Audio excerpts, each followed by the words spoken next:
Nous allons voir au travers de cette petite vidéo comment on peut gérer les emprunts avec Odoo. Pour cela, il nous faut un Excel reprenant les dates de paiement avec, pour chaque paiement, la partie capital et intérêt. Généralement, on reçoit un PDF avec ces informations, il suffit de le convertir en Excel. Voilà, j'ai converti mon PDF.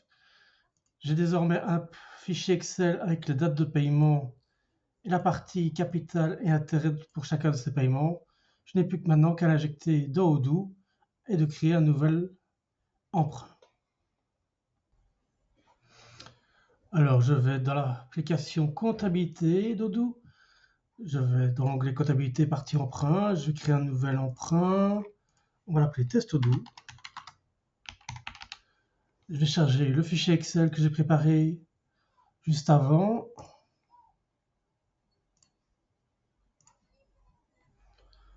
Voilà, il a reconnu automatiquement la date, la partie capitale, la partie intérêt. S'il ne les reconnaît pas, il suffit de lui dire, voilà, telle colonne c'est la date, telle colonne c'est la capitale, telle colonne c'est l'intérêt.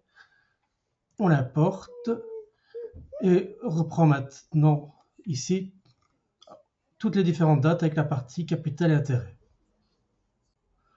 Dans la partie paramètres de prêt, on peut lui mettre les comptes généraux qu'on va utiliser, aussi bien pour la partie des dettes que pour la partie des charges. Voilà, on remplit ces trois comptes à rentrer. Ensuite, il nous suffira de mettre le journal dans lequel on veut qu'il comptabilise les écritures des emprunts. Et si on veut qu'il prenne en compte les écritures qu'à partir d'un certain moment, par exemple, parce qu'on a repris un dossier de confrère ou parce que on change de logiciel comptable, il suffit de mettre à partir de quand on veut qu'il commence à passer les écritures.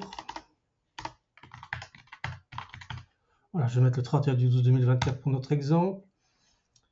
Je fais enregistrer. Et si je retourne maintenant dans l'emprunt, je le confirme. Voilà, il a créé toutes les écritures en attente d'être passées. Pour chaque mois, il va passer 3 écritures, une avec le reclassement long terme, court terme pour les 12 prochains mois.